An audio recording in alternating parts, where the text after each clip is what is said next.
Hello दोस्तों, स्वागत है आपका हमारे चैनल यूपी एग्जाम क्रिजर में।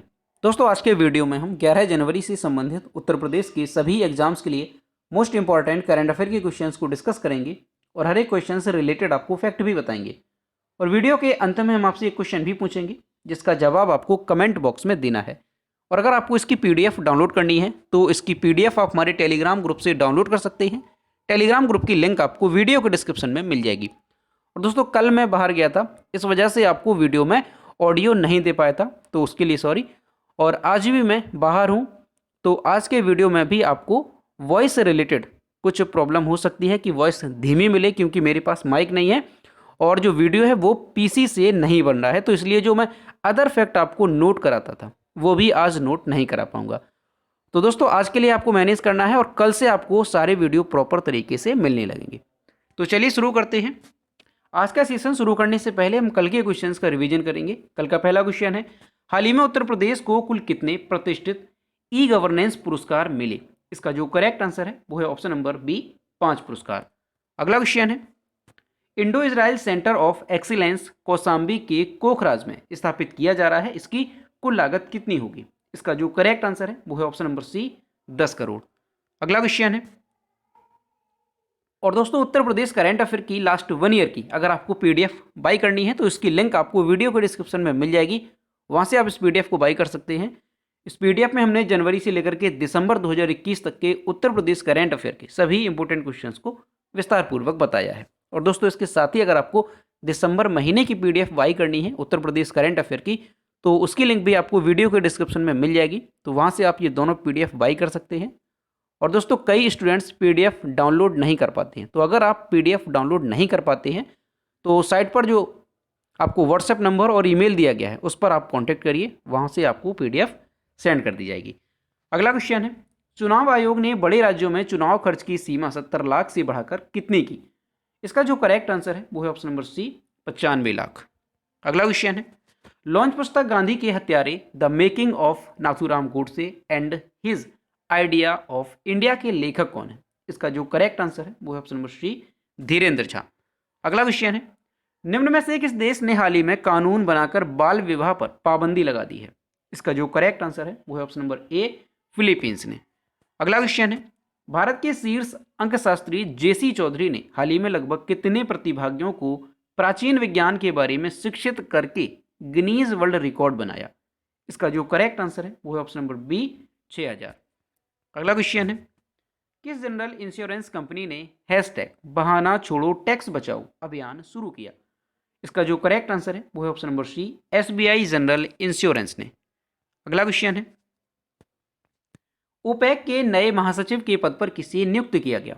इसका जो करेक्ट आंसर है वो है ऑप्शन नंबर डी, हैथम अल घिस्को।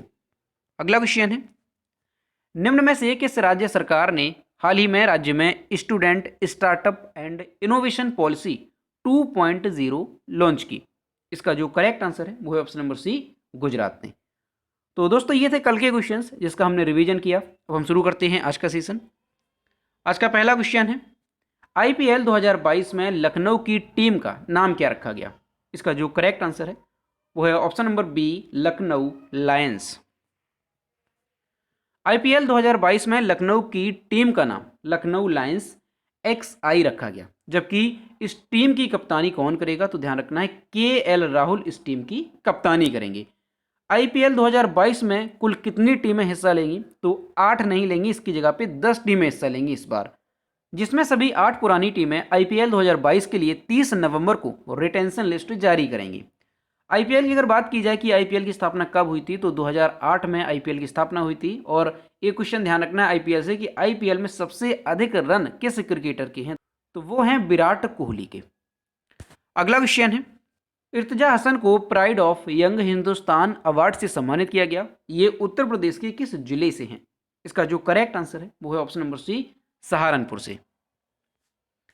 सामाजिक कार्यों में अग्रणी भूमिका के लिए सहारनपुर के इर्तिजा हसन को मुंबई में pride of young Hindustan award से सम्मानित किया गया। युवाओं की सामाजिक संस्था यंगिस्तान फाउंडेशन द्वारा देश भर के विभिन्न राज्यों से सामाजिक सेवाओं, चिकित्सा, शोध, अनुसंधान आदि के क्षेत्र में उत्कृष्ट कार्य करने वाले 30 युवाओं को यह पुरस्कार दिया जाता है। यानी ये जो पुरस्कार है, कौन सा पुरस्कार है? Pride of young Hindustan award ये किसके द्वारा दिया जाता है? तो एक सामाजिक संस्था है यंगिस्तान फाउंडेशन, इसके द्वारा इस अवार्ड को दिया जाता है हर साल।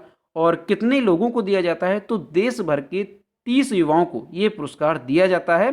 और किन्हें दिया जाता है? तो जो सामाजिक सेवाओं, चिकित्सा, शोध, अनुसंधान आदि में जो उत्कृष्ट कार्य करते हैं उन युवाओं को ये पुरस्कार दिया जाता है। तो आपको ध्यान रखना है कि जो उत्तर प्रदेश के हैं सहारनपुर के इर्तिजा हसन, इन्हें इस अवार्ड से सम्मानित किया गया है। अगला क्वेश्चन है, हाल ही में उत्तर प्रदेश सरकार ने नेपाल की सीमा के पास कितने गांव को राजस्व गांव घोषित किया? इसका जो करेक्ट आंसर है वो है ऑप्शन नंबर बी, 4 गांव को। उत्तर प्रदेश सरकार ने बहराइच जिले की मिहीपुरवा यानी मोतीपुर भी कहते हैं, तो इस तहसील के 4 गांव कौन कौन से हैं? भवानीपुर है, टेडिया, ढकिया व बिछिया। तो ये जो गांव हैं इन्हें वन गांव से राजस्व विभाग ने राज्यपाल की अनुमति से हटा करके राजस्व ग्रामों की श्रेणी में शामिल कर दिया। ये जो गांव है ये वनटांगिया गांव। अब यहाँ पर देखेंगे कि वनटांगिया गांव, इसका वनटांगिया का मतलब क्या है? तो दोस्तों 1918 के आसपास की बात है कि जब अंग्रेजी शासन में रेल की पटरियाँ बिछाई जा रही थी तो पटरियों के नीचे जो लकड़ी, साखू और सागौन की जो लकड़ी लगाई जा रही थी तो उसके लिए अत्यधिक पेड़ों की कटाई हुई थी और उस पेड़ों की कटाई की भरपाई के लिए पौधरोपण भी किया जा रहा था। तो इन दोनों कामों के लिए जो लोग थे गांव के आसपास के, तो उन्हें जंगलों में बसाया गया था। और दोस्तों ये जो पौध लगाने का काम किया जा रहा था ये म्यांमार की एक टांगिया विधि है, उस विधि से काम किया जा रहा था। तो इस वजह से जो लोग थे जो कि जंगलों में आकर के बसाए गए थे तो उन्हें वन टांगिया कहा जाने लगा, क्योंकि एक समुदाय सा हो गया था। पूरे जंगल में कई सारे इस तरह के समुदाय छोटे छोटे हो गए थे तो वे गांव के रूप में हो गए थे और वन टांगिया इन्हें कहा जाने लगा क्योंकि ये टांगिया विधि से पौधरोपण का काम कर रहे थे। तो दोस्तों ये जो वन टांगिया गांव हैं इन्हीं को जो है अभी राज्यपाल ने 4 गांव को, भवानीपुर, टेडिया, ढकिया और बिछिया ये गांव हैं, इन्हें राजस्व गांव में शामिल किया गया है। क्योंकि अभी तक ये गांव राजस्व गांव में शामिल नहीं थे, ये वन गांव में शामिल थे यानी वन ग्राम थे। तो इन्हें जो है राज्य सरकार की कोई भी जितनी भी योजनाएं चलती हैं इस सारी योजनाओं का लाभ नहीं मिल पाता था। तो अब जो है इन्हें सारी योजनाओं का लाभ मिलेगा। तो चारों गांव के नाम आपको ध्यान रखते हैं। वन टांगिया क्या है ये भी हमने आपको यहाँ पे वन टांगिया समुदाय में म्यांमार से औपनिवेशिक शासन के दौरान पेड़ लगाने के लिए लाए गए लोग शामिल हैं, ये अभी हमने आपको बताया था। राजस्व गांव एक सीमांकित छोटा प्रशासनिक क्षेत्र है। तो ये आपको चारों नाम अच्छे से ध्यान रखते हैं। अगला क्वेश्चन है, लॉन्च पुस्तक ममता बियॉन्ड 2021 के लेखक कौन है? इसका जो करेक्ट आंसर है वो है option number B, Jayant Ghoshal. प्रसिद्ध लेखक जयंत घोषाल ने बियॉन्ड ममता 2021 नामक पुस्तक लिखी, जिस पुस्तक का अनुवाद अरुणव सिन्हा ने किया। ममता बियॉन्ड 2021 नामक पुस्तक हार्पर्ड कॉलिंस पब्लिशर्स इंडिया द्वारा प्रकाशित की गई है, जिसका विमोचन 5 जनवरी 2022 को ममता बनर्जी के जन्मदिन पर किया गया। तो ध्यान रखना है कि जो पुस्तक है बियॉन्ड ममता 2021, इसके लेखक कौन है? तो जयंत घोषाल इसके लेखक हैं। और इसका अनुवाद किसने किया है? तो अरुणव सिन्हा ने इस पुस्तक का अनुवाद किया है। और इस पुस्तक को प्रकाशित कहाँ से किया गया? तो ध्यान रखना है हार्पर कॉलिंस पब्लिशर्स इंडिया द्वारा इसे प्रकाशित किया गया है। अगला क्वेश्चन है, आयशा मलिक किस देश की सुप्रीम कोर्ट के न्यायाधीश के पद पर नियुक्त हुई? इसका जो करेक्ट आंसर है वो है ऑप्शन नंबर ए, पाकिस्तान। अब दोस्तों ये क्वेश्चन इंपॉर्टेंट क्यों है? क्योंकि जो आयशा मलिक हैं ये पाकिस्तान देश में पहली महिलाएं जो कि सुप्रीम कोर्ट में जज के पद पर नियुक्त हुई। आयशा मलिक ने अपने करियर की शुरुआत कराची में फखरुद्दीन इब्राहिम एंड कंपनी से शुरू की थी। वह 2012 में लाहौर हाई कोर्ट में जज के तौर पर नियुक्त की गई थी। उन्होंने लाहौर के कॉलेज ऑफ लॉ से डिग्री लेने के बाद अमेरिका में मैसाचुसेट्स के हार्वर्ड स्कूल ऑफ लॉ से LLB की पढ़ाई की। तो इस वजह से इनका नाम जो है काफ़ी इंपॉर्टेंट है और चर्चा में भी है, क्योंकि पाकिस्तान देश में पहली बार किसी महिला की नियुक्ति हुई है सुप्रीम कोर्ट में जज के तौर पर। ठीक है, तो ध्यान रखना है आयशा मलिक। अगला क्वेश्चन है, शंघाई सहयोग संगठन के नए महासचिव कौन बने? इसका जो करेक्ट आंसर है वो है ऑप्शन नंबर बी, झाग मिंग। चीन देश के वरिष्ठ राजनयिक झाग मिंग ने शंघाई सहयोग संगठन यानी SCO के नए महासचिव के रूप में कार्यभार संभाला है। झाग मिंग का कार्यकाल 3 सालों का होगा, जो कि उज्बेकिस्तान के पूर्व विदेश मंत्री व्लादिमीर नोरोव की जगह लेंगे। यानी इस पद पर पहले कौन थे? तो उज्बेकिस्तान के पूर्व विदेश मंत्री व्लादिमीर नोरोव इस पद पर थे और अभी ये पद पर कौन हो गए हैं? तो ध्यान रखना है झाग मिंग इस पद पर नियुक्त किए गए हैं। वर्तमान में संघाई सहयोग संगठन के कुल 8 सदस्य देशों में कौन कौन से देश हैं? तो भारत है, चीन है, कजाकिस्तान, किर्गिज गणराज्य, रूस, पाकिस्तान, उज्बेकिस्तान और ताजिकिस्तान। ये 8 देश हैं जो कि संघाई सहयोग संगठन में शामिल हैं। अगला क्वेश्चन है, हाल ही में हैदराबाद में हार्टफुलनेस इंटरनेशनल योगा अकादमी की आधारशिला किसने रखी? इसका जो करेक्ट आंसर है वो है option number B, Sarbananda Sonowal. केंद्रीय आयुष मंत्री सर्बानंद सोनोवाल ने 4 जनवरी 2022 को हैदराबाद में हार्टफुलनेस इंटरनेशनल योग अकादमी की आधारशिला रखी। ये जो अकादमी है ये एक छात्रावास के साथ आयुर्वेदिक परामर्श, मालिश और चिकित्सीय उपचार प्रदान करती है।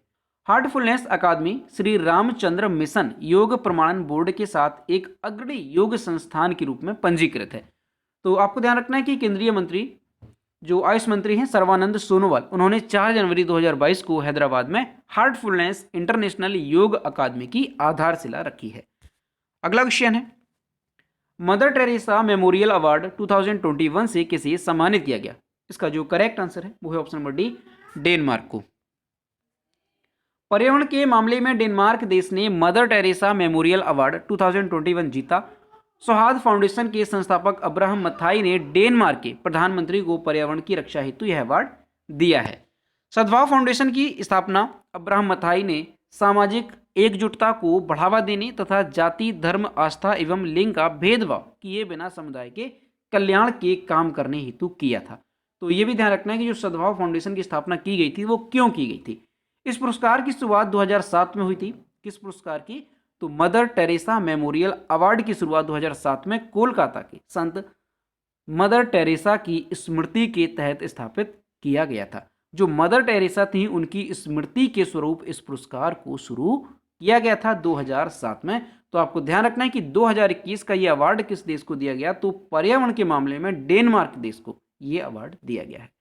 अगला क्वेश्चन है, निम्न में से किस बैंक ने हाल ही में क्राइसिस फॉर बिजनेस कंटिन्यूटी के तहत सर्वश्रेष्ठ ऑटोमेशन के लिए UiPath ऑटोमेशन एक्सीलेंस अवार्ड्स 2021 जीता है?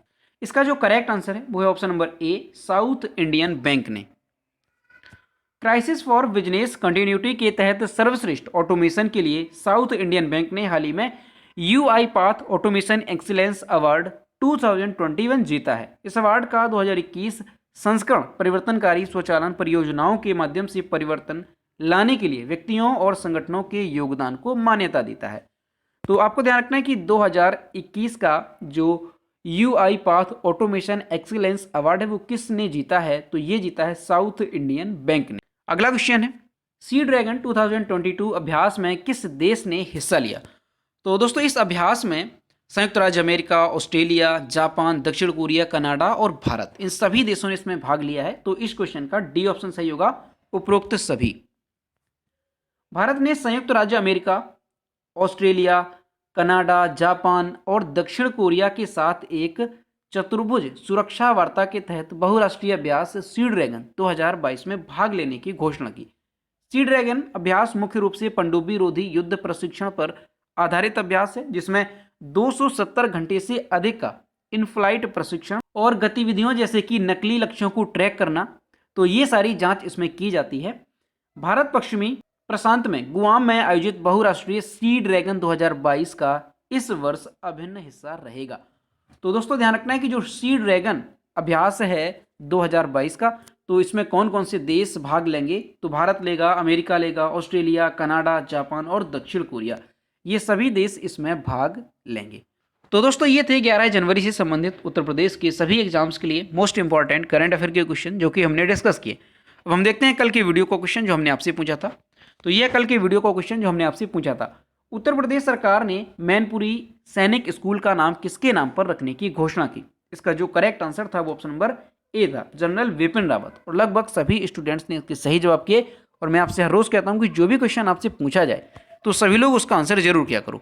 तो यह है आज का क्वेश्चन, KVIC ने किस शहर में भारत की पहली mobile honey processing van launch की? ऑप्शन नंबर ए है फरुखाबाद, बी है आजमगढ़, सी है गाजियाबाद और डी है कानपुर। तो इसका जो भी करेक्ट आंसर है वो आपको कमेंट बॉक्स में बताना है। तो दोस्तों अगर आपको आज का वीडियो पसंद आया हो तो वीडियो को लाइक करें, अपने दोस्तों के साथ शेयर करें और अगर अभी तक हमारे चैनल पर नए हैं तो चैनल को सब्सक्राइब करना ना भूलें। तो मिलते हैं नेक्स्ट वीडियो में। थैंक